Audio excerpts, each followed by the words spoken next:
ನೆಮ್ಮದಿಯ ಬದುಕು ಈ ನಾಡಿನ ಇವತ್ತು ನೆಲ ಜಲ ಭಾಷೆ ಇವತ್ತು ಸುಭಿಕ್ಷವಾಗಿರಲಿಕ್ಕೆ ಕಾರಣರು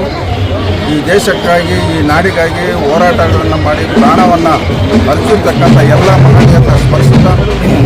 ಏನಿವತ್ತು ಕರ್ನಾಟಕ ರಾಜ್ಯ ಸರ್ಕಾರ ಮಂಡ್ಯ ಜಿಲ್ಲೆಯಲ್ಲಿ ನಡೀತಕ್ಕಂಥ 87ನೇ ಅಖಿಲ ಭಾರತ ಕನ್ನಡ ಸಾಹಿತ್ಯ ಸಮ್ಮೇಳನಕ್ಕೆ ಕರ್ನಾಟಕ ರಾಜ್ಯದಲ್ಲಿ ಇವತ್ತು ಕನ್ನಡದ ಜ್ಯೋತಿ ರಥಯಾತ್ರೆ ಅನ್ನೋ ಒಂದು ಕಾರ್ಯಕ್ರಮವನ್ನು ಜಿಲ್ಲಾ ಮಟ್ಟದಲ್ಲಿ ಎಲ್ಲ ವಿಧಾನಸಭಾ ಕ್ಷೇತ್ರಗಳಲ್ಲಿ ಇವತ್ತು ಆ ರಥ ಒಂದು ಜ್ಯೋತಿಯನ್ನು ಇವತ್ತು ಇಡೀ ಕ್ಷೇತ್ರದ ಉದ್ದಗಲಗೂ ಇವತ್ತೇನು ನಮ್ಮ ಜಿಲ್ಲೆ ಇವತ್ತು ಆಂಧ್ರ ಗಡಿಯಲ್ಲಿರ್ತಕ್ಕಂಥ ಜಿಲ್ಲೆಯಾಗಿದ್ದು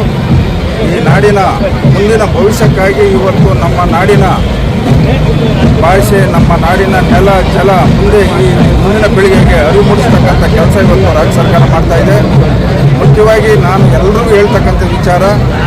ಏನಿವತ್ತು ನಮಗೆ ಜನ್ಮ ಕೊಟ್ಟಂಥ ತಾಯಿಗೆ ನಾವು ಯಾವ ರೀತಿ ಗೌರವವನ್ನು ಕೊಡ್ತೀರೋ ಈ ನಾಡಿಗೆ ಈ ಭಾಷೆಗೆ ಈ ನೆಲೆಗೆ ಎಲ್ಲರೂ ಅದೇ ರೀತಿ ಗೌರವವನ್ನು ಕೊಡಬೇಕಂತೇಳಿ ಮಾಧ್ಯಮದ ಮುಖೇನ ಎಲ್ರಿಗೂ ನಾನು ಮನವಿಯನ್ನು ಮಾಡ್ತಾ ಇವತ್ತು ಮಹನೀಯರಾದಂಥ ಡಾಕ್ಟರ್ ರಾಜ್ಕುಮಾರ್ ಅವರು ಒಂದು ಹಾಡು ಹೇಳಿದ್ದಾರೆ,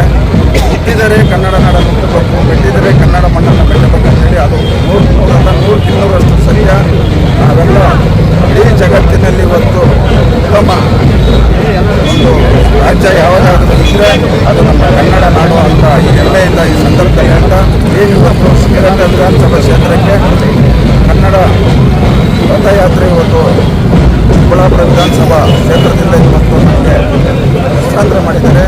ಈ ಹಸ್ತಾಂತರ ಸಂದರ್ಭದಲ್ಲಿ ನಮ್ಮ ತಾಲೂಕಿನ ಎಲ್ಲ ಮುಖಂಡರು, ಸಂಘ ಸಂಸ್ಥೆಗಳು